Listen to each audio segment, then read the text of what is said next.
E o Bragantino, hein? Eu diria que é a grande surpresa da Série A nesse exato momento, ao término da 7ª rodada. Ontem venceu mais uma vez, chegou a 16 pontos conquistados, é o segundo colocado com a mesma pontuação do Palmeiras, que também tem 16 pontos. O que diferencia ali é o saldo de gols. O Palmeiras tem um saldo de 5 e o Bragantino tem um saldo de 4. E essa análise aqui da rodada como um todo é para focar, óbvio, nos clubes nordestinos. Que já para dar o spoiler, a maior surpresa positiva nesse exato momento é o Ceará. E a gente vai debater aqui o porquê é o Ceará. Mas complementando aqui a análise do Bragantino, todo mundo projetava o Bragantino na briga para não cair. Todo mundo. Pela bola que jogava no Campeonato Paulista, pela bola fraquíssima, pequenininha que estava jogando na Copa do Brasil e pelo elenco que também não tem nada de extraordinário, gente. Esse elenco do Bragantino, nessa temporada, é a base do elenco que brigou para não cair até a última rodada e que na última rodada começou na zona do rebaixamento. Ele venceu do Criciúma por 4-0, foi 5-0, não lembro agora de cabeça, e conseguiu sair da zona do rebaixamento, porque o Atlético Paranaense perdeu para o Atlético Mineiro. Então, assim, a base é a mesma, gente, do time que brigou para não cair até a última rodada. A gente até já falou aqui algumas vezes. O que é que teve de incorporação ao elenco do Bragantino? Você teve o Lucas Barbosa, que foi contratado nessa temporada, um Isidro Pita, que também foi contratado nessa temporada. Aí você tem ali um Fabinho, e é isso, gente. Não tem nada de extraordinário, não. Matheus Fernandes já estava aí, Henry Mosquera já estava aí, que são bons jogadores ali para a composição de grupo. Sacha já estava aí, John já estava aí, que é muito bom meio atacante. Vinicinho chegou agora, de fato, mas pô, não é um jogador que muda o patamar absurdamente também do time. Juninho Capixaba, que na minha opinião, se não for o melhor lateral esquerdo nessa Série A até o momento, na 7ª rodada, deve estar ali no top 2 com tranquilidade. Todo jogo, ou o cara faz gol, ou dá assistência, ou é um dos melhores em campo. Por desarmes, por chegada na linha de fundo, cruzamentos certos, finalizações certas, passes decisivos. Então, assim, cara, é um lateral completo, cara. Joga muita bola, Juninho Capixaba. Isso aí todo mundo já sabe. Então, assim, tem o Eric Ramírez no time titular ali, beleza? Mas na média, gente, eu não enxergo esse elenco do Bragantino para ter tanta força assim, para ficar até o final da Série A sem nenhum risco de rebaixamento. Óbvio, pelo fato de ter a Red Bull, aí você fala, porra, tem a Red Bull aí. No meio da temporada, se o time estiver precisando de investimento pesado, os caras vão investir. E aí o time não vai correr risco de rebaixamento. E vai ter, talvez até ficar aí em quarto, quinto, sexto, sei lá o que é que vai acontecer. Mas assim, ainda não vou ficar aqui naquela paranoia de tipo, parece que acabou o campeonato. A torcida do Ceará vive tirando sarro da minha cara como se o campeonato já tivesse acabado. Hoje, acabou a Série A, o Ceará vai para pré-Libertadores e o Sport vai cair para a Série B na lanterna. Não, o campeonato ainda não acabou, não. Calma, Calabreso, calma, Calabreso. Bom, ontem aconteceu esses dois jogos, o Bragantino venceu do Mirassol por 1-0, acabou, de certo modo, sendo um resultado bom para o Sport. Então veja só, bom mesmo se o Sport ganhar. É verdade, irmão, eu concordo com isso. Eu não fiquei ontem seco, eu assisti os dois jogos, tá? O do Bragantino e Mirassol e o Juventude Atlético Mineiro. Eu não liguei a TV para ficar secando o Mirassol ontem, não, cara. Porque se a gente não fizer nosso papel, não adianta de nada se o Mirassol perder, ganhar ou empatar. Mas, dito isso, a gente sabe que com o desenrolar das rodadas, e isso já está acontecendo, os times eles vão se realocando onde eles tendem a ficar mesmo, que é o caso do Juventude e do Mirassol. Um já está na 15ª colocação e o outro já está na 16ª posição. São os dois piores elencos da Série A. Com folga, o Juventude e o Mirassol. Por falar em Juventude, pegou o Atlético Mineiro ontem no Alfredo Jaconi e perdeu por 1-0. O Atlético Mineiro, que estava na zona do rebaixamento, subiu 1, 2, 3, 4, 5, 6, 7 posições. É o 10º colocado com 9 pontos nesse momento e colocou o Fortaleza na zona do rebaixamento. Já já a gente vai alongar o debate sobre o Fortaleza também. Então, assim, é natural que o Juventude e o Mirassol estejam aqui e tendam a cair ainda mais na tabela. Assim como vai ser natural o Ceará, com o desenrolar das rodadas, que vai pegar na sequência aí o Fluminense fora, vai pegar o Santos na Vila Belmiro, vai pegar um Botafogo, vai pegar o Internacional nos próximos 5 jogos e ainda vai pegar o Sport no Castelão. É natural que o Ceará caia de posição com o decorrer das rodadas. Sei lá, caia para 12ª colocação. Não sei o que vai acontecer, mas é natural, porque vai pegar adversários mais difíceis em tese, né? Só se, tudo vai dando certo e o Ceará vai continuando ali a colher bons resultados, a jogar direitinho e ficar ali na 7ª colocação, que eu acho difícil nos próximos 5 jogos. Inclusive, minha projeção de pontuação para o Ceará, ao término do primeiro turno, é de 22 a 24 pontos, tá? Até foi perguntado isso nas últimas lives e a gente debateu muito isso na live de ontem e na live de domingo também, tá, gente? Bom, zona de rebaixamento. Temos aqui o Fortaleza com 33% dos pontos conquistados, aproveitamento de um time rebaixado de fato, que em tese vai fazer ali seus 38 pontos ao término da competição. Só que, óbvio, não tem nada garantido que o Fortaleza vai cair. O Vitória também está na zona do rebaixamento. O Santos, vice-lanterna com 4 pontos conquistados. E o Sport, lanterna com 2 pontos conquistados. E aí, vamos lá. Vamos para a tier list, viu? Vamos para a tier list agora. Quem é a surpresa positiva? Quem até agora faz um campeonato ok, dentro da expectativa? Quem até agora faz um campeonato ruim, mas já esperado, então fica meio que no ok ali. Mas beleza, a gente vai alongar o debate sobre isso. E quem é a decepção até agora? Quem são as decepções até agora na Série A do Campeonato Brasileiro? Vamos debater sobre isso nesse vídeo, tá? Para finalizar, alô, torcida do Fortaleza, a briga de vocês é essa daí, cara. É a briga para não cair mesmo. Ou no máximo 12ª colocação. Se vocês ganharem do Juventude no próximo jogo, já dá uma descolada, vai a 10 pontos e pode ficar até hipoteticamente na 9ª colocação, se tudo der certo na rodada. Agora é o tal negócio. Ganhe, viu? É o Juventude no Presidente Vargas. Porra, em tese tu tem que ganhar. Qualquer um projeta 3 pontos contra o Juventude no Presidente Vargas, em casa, enfim, Ceará, em Júpiter, em Saturno. Porque se ganhar, a chave pode até virar, pode criar uma gordurinha ali pro Z4, trazer uma tranquilidade pro trabalho de Vojvoda e do time. Se não ganhar, se perder ou empatar e continuar na zona, a pressão vai aumentar ainda mais. Porque, porra, se não ganhar de Juventude de casa, pelo amor de Deus, né? Pois bem, esse é a Fortaleza na média da temporada. O Vitória, ele tem capacidade também de vencer do Vasco no Barradão? Tem. Não coloco como um favoritismo tão grande assim, porque o Vitória também não joga nada e tem um elenco limitado. Mas, se vencer, pode sair do Z4 na próxima rodada. Porém, já é esperado, o Vitória tá aí na zona mesmo, né? E o Sport pega o Cruzeiro, que vem embalado com 3 vitórias consecutivas, 2 na Série A e 1 na Copa do Brasil. Então, assim, o duelo mais difícil para os times nordestinos que estão na zona é o Sport. Enfim, eu não esperava, não vou negar para vocês, nesse momento, o Fortaleza na zona, o Vitória e o Sport na zona. Eu esperava 2 no máximo nordestinos na zona. E a tendência que caia no mínimo um nordestino nessa Série A. Bom, vamos logo aqui o debate nesse início de Série A, do Sport, do Fortaleza, do Bahia e do Ceará também. Antes disso, o recadinho do nosso patrocinador aqui, a Montenegro Cargas. Simbora. A Montenegro Cargas é a palavra-chave para transportar sua mercadoria em 2025. Há mais de 10 anos, a Montenegro Cargas vem transportando compromisso para todo o Brasil. Com as modalidades de entregas fracionadas, expressas e dedicadas, vem oferecendo sempre o melhor serviço e detalhe, por um precinho justo. Além disso, a Montenegro Cargas é uma das poucas do Brasil a incluir prazo de entrega em proposta para vários trechos do contrato, garantindo confiança, eficiência e transparência em cada entrega. Essa é a Montenegro Cargas transportando compromisso. É carga, viu, pai? Ah, sim, só para complementar, aquela questão de secar ou não secar, né? Porra, se o Bragantino ele é o 4º colocado, é o 3º colocado, e em tese tem um elenco muito melhor do que o Mirassol, e tá pegando o Mirassol no Nabi Abichedi, não é Nabi Abichedi, na verdade, né? O jogo não foi lá, porque o Nabi tá passando por obras, né? Por reformas, enfim. Eu vou dizer pro time que tá lá em cima na tabela, óbvio, né? E quem tá embaixo, que permaneça afundado aí, e continue a não pontuar. Estacionado aí em 7 pontos conquistados.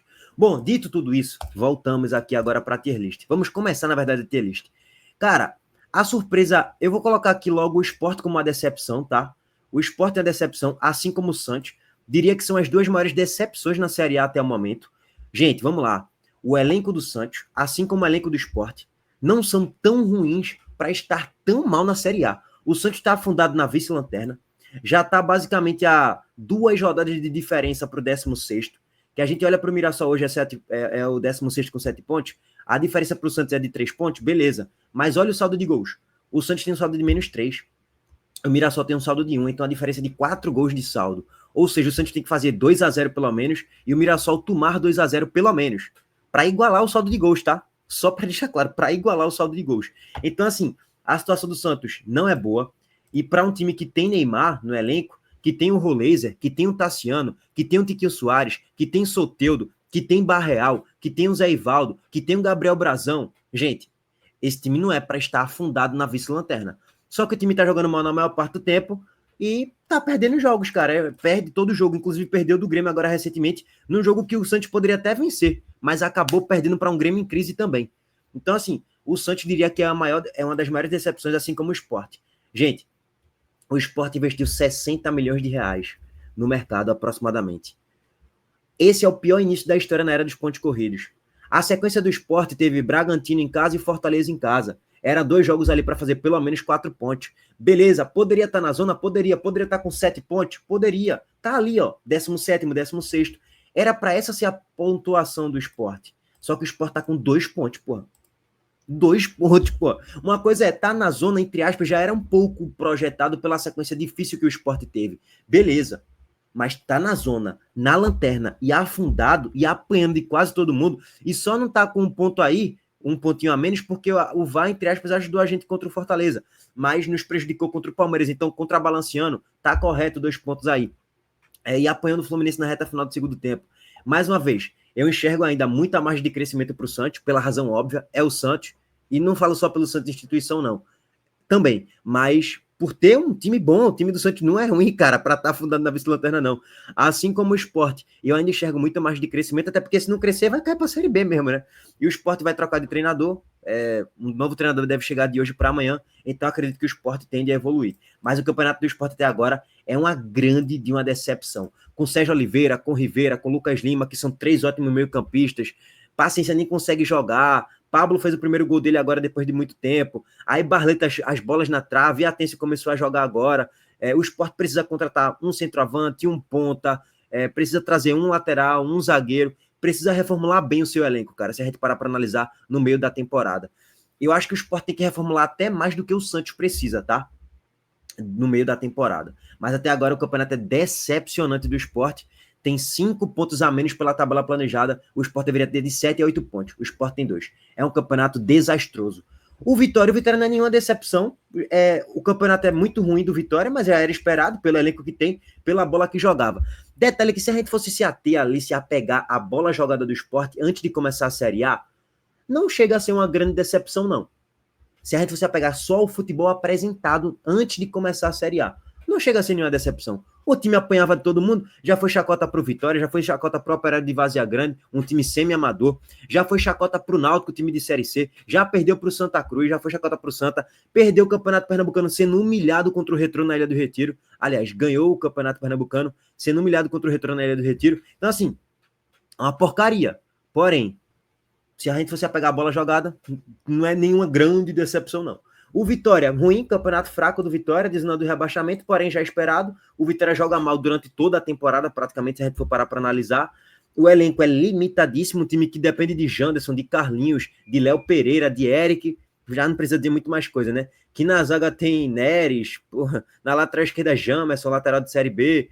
É isso aí, cara. Assim, perdeu os principais pilares, Wagner Leonardo, Lucas Esteves, e o Alejandro, então isso cai de fato o nível do time e o elenco é fraco, é limitado, e a sequência do Vitória foi difícil também, é bom colocar isso no balaio.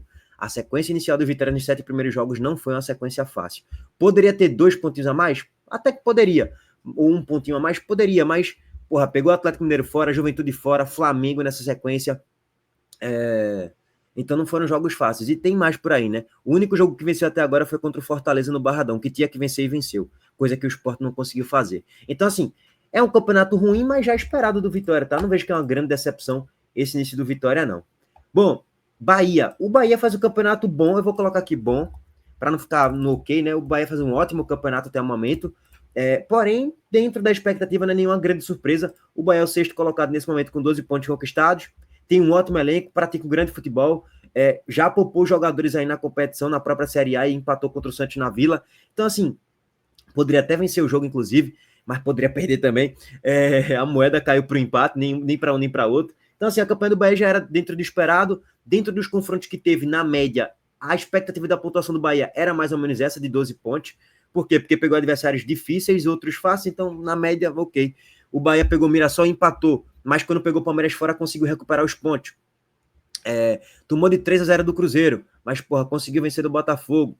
Então, foi meio que contrabalanceando os pontos com o decorrer dos últimos 3 jogos, que emendou essa sequência de vitórias aí e se colocou na posição onde, em tese, o Bahia deve ficar por muito tempo, que é do G6 para cima, tá? Bom, o Campeonato do Bahia é bom, mas já era esperado também, não é nenhuma grande surpresa positiva, não. O Fortaleza, ruim, mas já esperado. Você pode colocar como decepção? Cara, para quem não tá acompanhando o Fortaleza desde o início da temporada, e eu estou, você pode até colocar como uma decepção. Pô, o Campeonato Fortaleza é decepcionante. 7 pontos na zona do rebaixamento. Verdade. Só que para quem tá acompanhando esse futebol sem vergonha do Fortaleza, desde o dia 1º de janeiro, não é nenhuma decepção. Cansei de falar para vocês, a briga do Fortaleza é do G12 para baixo, e se bobear, é briga para não cair. E cuidado com esse negocinho de Libertadores aí, viu? Se focar muito em Libertadores, vai se afundando cada vez mais na Série A. Se ficar mesclando elenco na Série A, vai apanhar de quase todo mundo. Como já tá acontecendo, né? Ou não vai ganhar da maioria. Então, é ruim o Campeonato Fortaleza, porém, já esperado também para quem está acompanhando os jogos. Era meio óbvio que isso iria acontecer. Para quem não estava acompanhando, aí projetava o Fortaleza em Libertadores e tal, coisa que em momento nenhum praticou futebol para estar na Libertadores. Detalhe que o Fortaleza já está a 9 jogos sem saber o que é vencer, barra 10, né? Eu não vou contabilizar o jogo do Colo-Colo porque ali é por WO. Então o jogo tava 0-0, então para mim aquilo ali não conta não, tá, gente? Por razão óbvia, né? Bom, o Ceará, cara, o Ceará, já vou colocar aqui o Bragantino, são as duas grandes surpresas positivas na Série A até o momento. O Bragantino a gente já explicou aqui no início, e o Ceará também. Teve uma tabela acessível para fazer esses pontos? Teve. A gente até falou que o início do Ceará vai ser melhor do que o Vitória, do que o Sport. Em tese, pela tabela planejada, o Ceará tem mais jogos ganháveis do que o Sport e do que o próprio Vitória. Então já era um pouco, de certo modo, entre aspas, estou exagerando um pouco esperado o Ceará ter uma condição melhor de ter uma pontuação maior. E tá aí com 11 pontos. Venceu os jogos que tinha que vencer, empatou jogos que dava para empatar e perdeu os jogos que já era de se projetar. Perder mesmo do Juno Alfredo. E o Ceará perdeu mais de quem fora de casa, cara, que eu não lembro agora de cabeça. Agora fugiu da memória. Vou até voltar aqui. Acho que foi na 3ª rodada. É pro Bahia, na Fonte Nova, né? Com aquele lance polêmico do pênalti de Pedro Henrique em cima de Thiago. Então, assim, o Ceará ele surpreende positivamente porque, apesar de ter uma sequência acessível, o time precisa estar bem organizado e as individualidades precisam funcionar para o Ceará, de fato, colher os pontos. É óbvio isso. E isso tudo está acontecendo. O time está bem encaixadinho e as respostas individuais vêm acontecendo. Pedro Raul é o artilheiro da equipe na Série A, Lucas Mogni jogando uma bola surreal, a zaga, a dupla de zaga Marlon e William Machado estão jogando bem. Na lateral esquerda, Matheus Baia está jogando muita bola, Dieguinho e Fernando Sobral estão bem encaixados no meio campo. Então é um time que está funcionando até o momento. A tendência é que caia mais um pouco com o decorrer da Série A. Mas o time tá engrenando, cara. Tá funcionando bem e tá conseguindo colher os pontos. Por mérito do Léo Condé e do grupo de jogadores. E para mim, apesar de, sim, ter uma tabela acessível, não deixa de ser uma surpresa no meu ponto de vista, tá, gente? Bom, dito isso, não acabou o campeonato não, tá? É bom deixar bem claro. De resto, eu vou colocar aqui o Cruzeiro no bom, o Vasco no ruim, porém já esperado pela bola pequena que jogava, o Juventude no ruim, já esperado, o Santos na decepção, o Grêmio, eu vou colocar no que tem, assim, eu não vou alongar debate nesses outros não, tá, gente? Só para deixar claro. Não vou alongar debate não. Vou colocar aqui no ok, só para deixar claro, assim, vou botar o Grêmio no ok, vou colocar, deixa eu ver, o Fluminense no bom, até um pouquinho acima da expectativa, sendo bem sincero. O Palmeiras já era esperado, eu vou colocar aqui, já é esperado. O Flamengo, se bem que o Palmeiras está até melhor do que eu esperava, viu? Vou botar no bom. O Flamengo já está no esperado, só para deixar claro, o Flamengo é vice-líder, terceiro colocado, né? Já era esperado o Flamengo estar ali no bololô, na briga pelo título, na liderança, né? O Botafogo, ruim, porém já esperado também, pelo menos para quem acompanha o time minimamente sabia disso.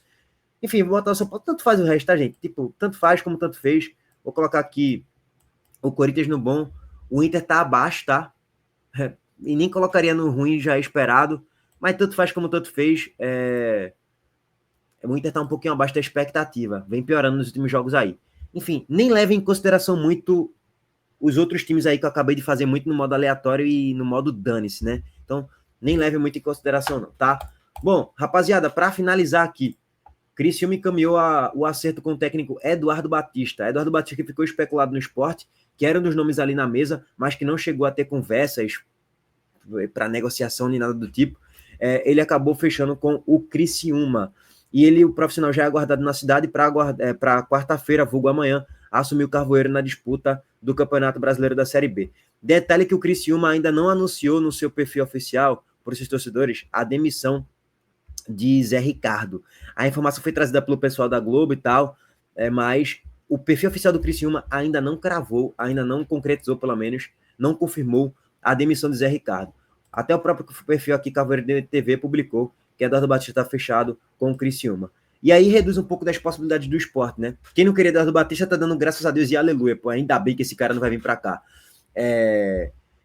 Agora você vai ficar ali especulando um Odair Hellman da vida, um Tuca Ferretti, que a gente fez um vídeo sobre isso ontem. Enfim, complicado, viu, meus amigos? Complicado.